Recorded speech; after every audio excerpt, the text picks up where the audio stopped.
Eagles. Eagles.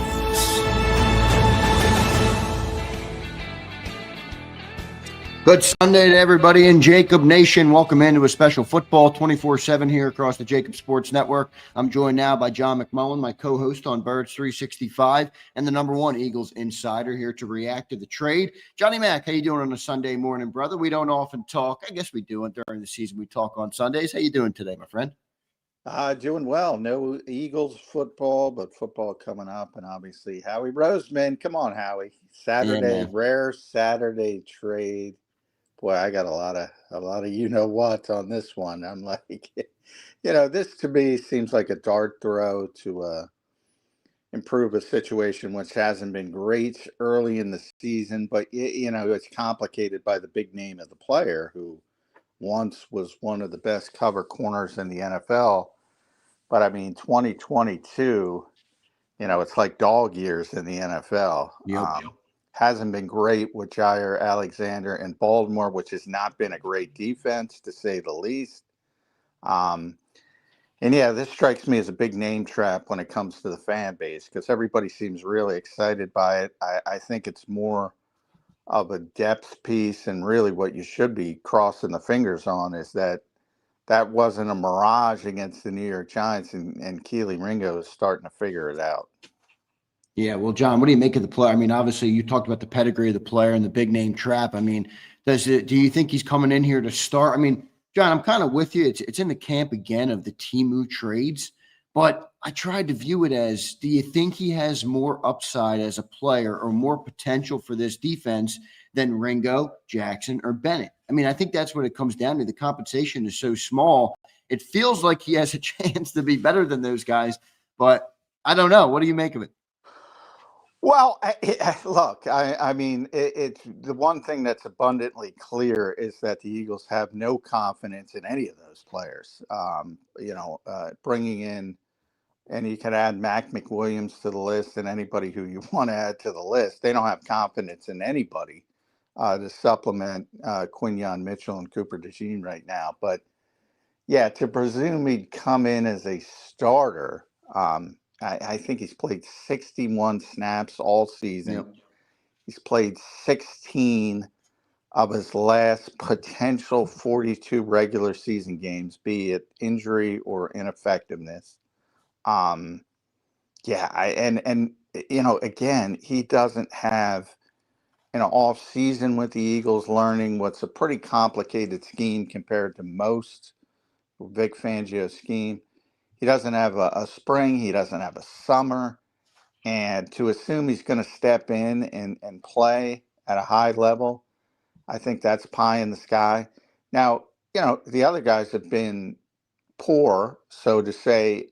Ultimately, by week 12 or week 13, they couldn't turn to him, and he could provide more. I think that's the hope. And I don't think there's anything wrong with the trade because you're giving up nothing. So if it doesn't work, it doesn't matter. I'm just, I've gotten, and maybe it's, again, people think this is like a splash move.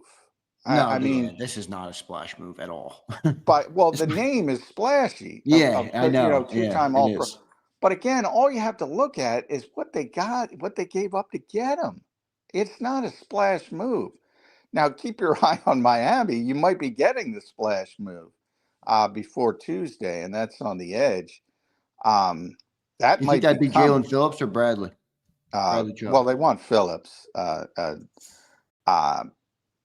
want Jalen Phillips. That's number one on their list. But that might be coming. That would be a legitimate splash. And again, he has some issues injury-wise as well, but they're really hot and heavy after that particular player.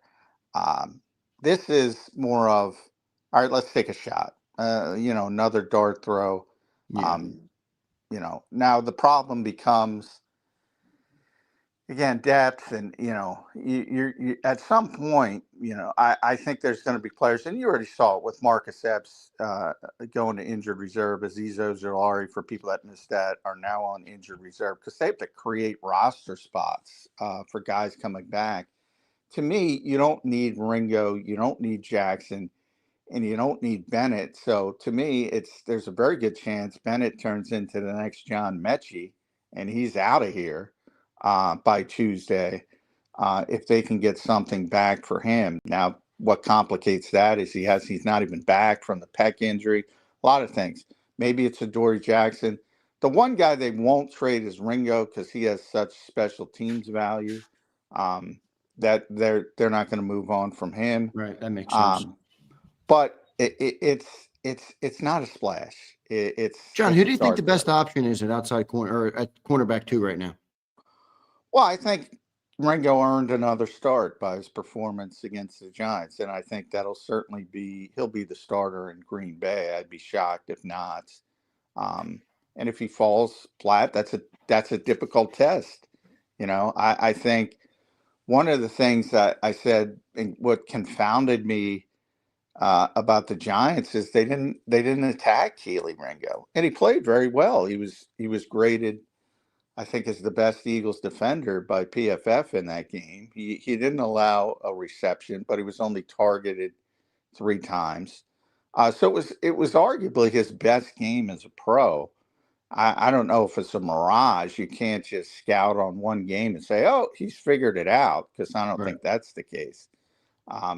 So I have no problem with the Eagles trying to get incrementally better, but I don't think I got the feeling that a lot of fans think, well, he's the starter. I don't think that's going to be the case at all. I think he's here as sort of insurance Right. if Ringo falters again, if whomever they keep, Adoree Jackson, Jacorian Bennett, if they falter again, then maybe you pull that trigger, and that's going to be a couple weeks down the road because you got to get him in. And now he's a veteran player; he knows how to play, but that doesn't mean he could just step off the couch and play the He's been a Green Bay healthy scratch Packers. this year, John. He's only played in 2 games. Yeah, the last 2 games he was a healthy scratch. And by the way, I was talking to some people down in Baltimore. He's still dealing with a knee injury, so he's healthy Yeah. from the standpoint of, he could have played, but he was a healthy scratch. And then 3 weeks ago, he was active, but he didn't play. So he was on the game day roster, but he didn't play. And Baltimore's not having a good year defensively. They need help. A lot of the Baltimore fans fell into that same big name trap as the Eagles fans are falling in. He's from Louisville. You heard that whole Yeah, I mean, narrative. Jaire Alexander, John. I mean, his career in Green Bay, he was talked about as He one of the was best cornerbacks in arguably the football. best. Yeah. He was arguably at one point in 2020 the best cover cornerback in football. But 2020 to 2025 in the NFL, I know. that's like dog years, man. And you That brought up is, the stat. I brought it up yesterday, John. 16 games out of the last 42 available he's played in. That is not a good hit rate, my friend. no. And again, some of it is injuries. A lot of it is ineffectiveness in Baltimore this year. The game he did play was Buffalo. He got torched. He got 5. He was targeted 5 times, gave up 5 receptions, had a 27, I think, yard penalty on top of it. He was not playing well. So, yeah, So, John, do you like the fit with the Fangio scheme? I don't know. Like, John, I'm trying to view it just from the dart perspective of you throw a dart for some upside. It really didn't cost us much. They pick swap 6th and 7th round picks this year. Eagles give up a 6th coming up, and they get back not even this year. 2027 They 7th had round. to give up a 6th this year. They get a 2027. Yeah, 7th round pick the following year. But he was an All Pro in 2020 and 2022, I believe. Yeah. He's 28 years old, John. It's not like he's 32. He's 28 years old. That's younger than Slay was when he showed up in Philadelphia. Is there any chance that the Fangio scheme, how he's going to be playing in Philly, maybe allows him to maybe not get back to All Pro form, but get back to a competent cornerback 2 for this team? Yeah, I mean, like I said, he knows how to play. I think that would be more down the road than immediate. but and a lot depends on him as a player and as a person. Clearly, he wants to play, so I think he would embrace any opportunity that he's given. But I kind of look at it. You bring up Slay. I kind of look at it. If you look at Vic's history, all right, Slay for years was one of the best cover corners in the NFL, and he embraced the Fangio philosophy and had a good season. He's not having a good season in Pittsburgh, by the way. Jalen Ramsey, on the other time, first ballot Hall of Fame corner, didn't like it. Xavier Howard, former All-Pro, didn't like it as cover corners, and didn't like it and complained and all that. So I think that has more to do with the player embracing it, because there's opportunities, and you see it with Quinion. A lot of people look at Quinion and say, "Well, what a great cover corner." Because there's a lot of opportunities in those zone coverages because they're man match coverages. So you're essentially playing man in the zone before you pass it off. Right. So, but you have to embrace that kind of stuff. Ramsey didn't. Slay did. Alexander will have every opportunity to embrace it. Yeah, interesting, John. With all the cornerbacks on the roster, you think they're going to cut one of them? I mean, I know you talked about him a little bit earlier. It doesn't feel like any of them are worth anything on the trade market. I mean, maybe Keely Ringo would be, but you mentioned you don't think they're going to trade Keely Ringo because of the special teams, which makes a lot of sense to me. You think they're just going to cut one of these corners? I mean, they got a lot of corners, John. It's possible, or they could stash him on IR like they did with Epps and Aziz. Because there's not going to be a spot for those guys. Epps is pretty much like Michael Carter. Pretty good. I have a pretty good understanding. He's here not to play outside corner. He's here to be sort of in a Avonte Maddox role where he backs up not only the slot but also safety. And that move to Epps, that move of Epps to IR gives that indication. That's exactly how they're looking at Michael Carter. So I don't think he's relevant to the outside. But you don't need Ringo, Jackson, Bennett, and Alexander. You don't need all four. First of all, Right. Jackson and Alexander don't play special teams at all. So to me, they have to be the backup. So those would be the one that would have, even though the injuries, because he's still young and he's still athletic, Bennett to me would probably have more trade value. And there's so many desperate corner teams in this league. You might be able to get a 7th round pick for him. Jackson, because of his age, it might be a little bit more difficult. And you might have to, he might be the guy to go on injured reserve, or because to have 2 backup cornerbacks that can't play special teams. Yeah, right. Feels like Jackson's going to go, John. It almost feels like Jaire could be the replacement for Adoree Jackson. That's how I kind of look at it. Yeah, that makes sense. That makes sense. All right, Johnny Mac, put a grade on the trade, man. I gave it a C+ yesterday. Was I too generous to Howie Roseman? John, I always try and put things in the context of this, though, just to explain myself a little.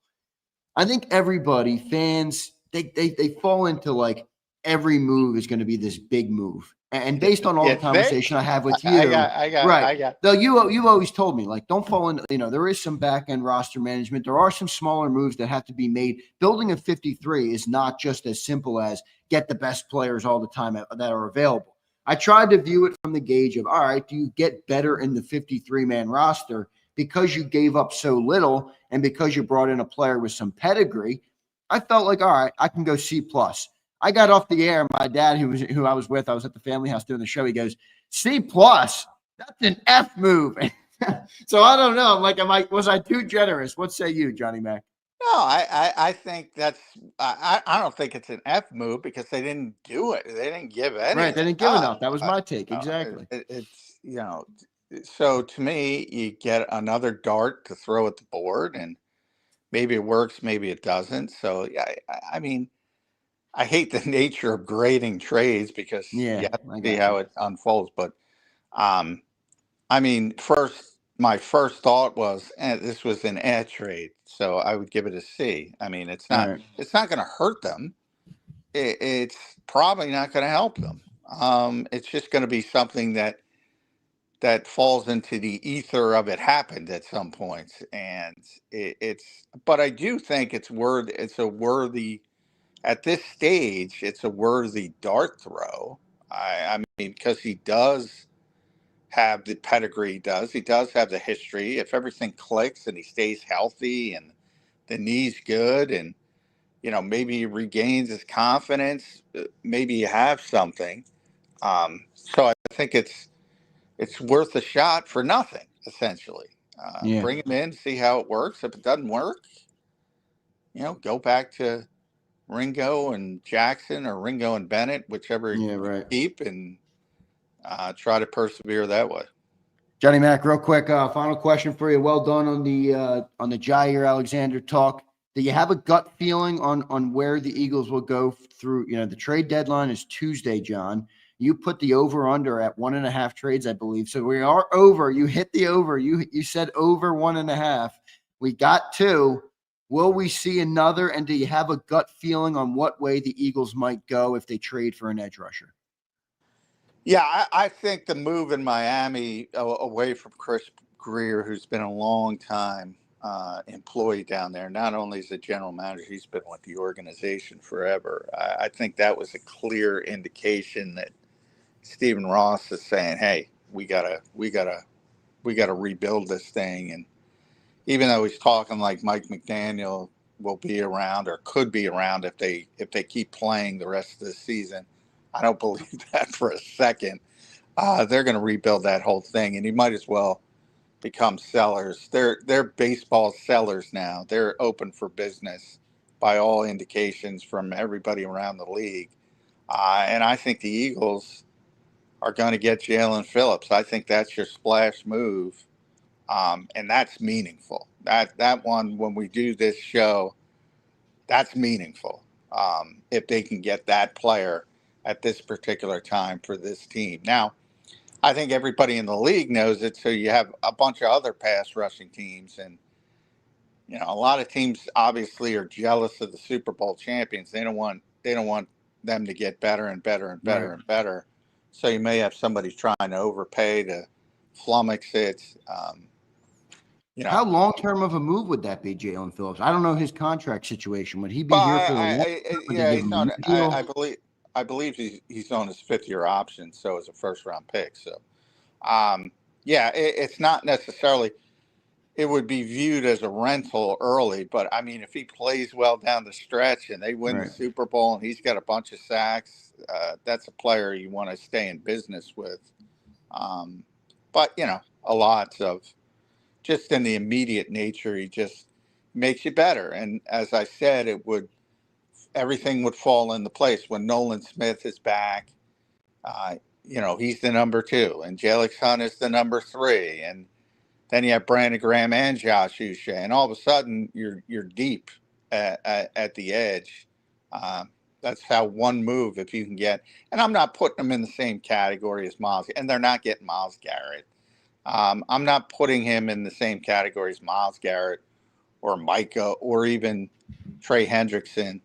And by the way, keep an eye on Cincinnati. If they lose today, they might be more like today means something for teams. Right. If they lose and they know, you know what, even in a bad division, which the AFC North is a bad division now, we're not in this thing. So today matters as well as far as people selling off. Yep. Well done, Johnny Mac. John, did you catch Game 7 last night, man? That was one of the best baseball games I might have ever seen. Yeah, it was. I did see the end. The kid, the center fielder, and the fact that they put him in, I mean, that's one of the great plays of all time. Yeah, it really is. He saved a couple guys. I mean, the kid who hit the home run to tie the game is like maybe their worst player, and then he almost stumbles when they have the infield drawn in, and it was so close. Phenomenal game, phenomenal baseball game. I know everybody hates the Dodgers because they're so good, but man, you got to respect what they did playing at a high level. And that kid coming in, he was a pinch fielder, come in and to make that play, unbelievable. Unbelievable. No doubt. Johnny Mac, thanks for doing it on a Sunday, my friend. Enjoy the Eagles bye week, and I will talk to you tomorrow morning on Birds 365. Thank you, brother. All right. Thanks, Zander. All right. Thanks, J-Mac. There's Johnny Mac. John McMullen joining me right here on a special Football 24/7 on a Sunday morning. I said it yesterday. Did you miss me, everybody? Here we are on a Sunday. Did you miss me, everybody? Hope everybody's doing good. I got a couple super chats I will get to today. Look at Kimberly in process of running the New York City Marathon. I need the JAKIB vibes. Kimberly, well done by you. Go and run hard. What's your time today, Kimberly? Rumor on the street, 3 hours and 20 minutes. Oh, baby. Well done, Kimberly. Run hard out there, okay? Run hard. That's impressive work. I cannot do that. I cannot run a marathon or anything close to it. So well done by you. Guys, I got to bring it up. I know it's a football show. I just asked John about it. How about that freaking baseball game last night? I'm a younger guy. I'm 27. I get it. You know, some people have been watching baseball since the 60s and the 70s. That was probably the best baseball game I've ever watched in my life. I mean, the Game 7, the nature of it, the back and forth, Yamamoto coming back in after pitching Game 6. I mean, John mentioned the two plays, the infield play, the home run in the top of the ninth.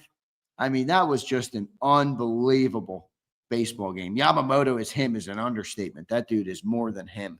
That dude is a beast. 2 seasons, 2 World Series for Yamamoto. You know, those Japanese players are good players, man. They are good players. And Jeff Hoffman, and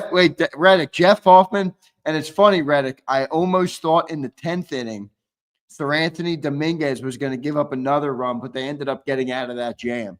But amazing baseball game. Flex, you missed a good one, dude. You missed an unbelievable game. So, all right, everybody. Love all you guys, man. You heard John. He's thinking Jalen Phillips is coming. Is it today? Is it Monday? Is it Tuesday morning? Is it Tuesday midday, right before the deadline? Stay tuned, everybody. If a trade breaks, I'll be live on the JAKIB Sports YouTube channel from wherever I may be. All right, so stay locked in. Appreciate everybody for being here. Hit that like button. All right, hit that like button. Appreciate all of you guys for being here. Hit the like, drop your comments down below. And let me know what you guys think of the Jaire Alexander trade and the content. Marcus says, love the content. Thank you, Marcus. Appreciate you, brother. Thanks, everybody, for being here. All of our great people. We actually have some people watching over on Facebook I want to thank as well. Chico, and there was a couple other people in here from Facebook. One guy who said he was new to the channel. Ryan Swope. Ryan, thanks for being here, brother. I appreciate it, man. I appreciate it. So appreciate all of our great viewers. Hit the like button. Share the content to anybody you think might like it. And I will catch you guys again. I was going to say tomorrow morning for a Monday edition of Birds 365, but shoot, we may get a trade on a Sunday afternoon. Enjoy the day of football, everybody. Enjoy the time with your family or whatever you're doing today, and I'll catch you next time. EAGLES, Eagles.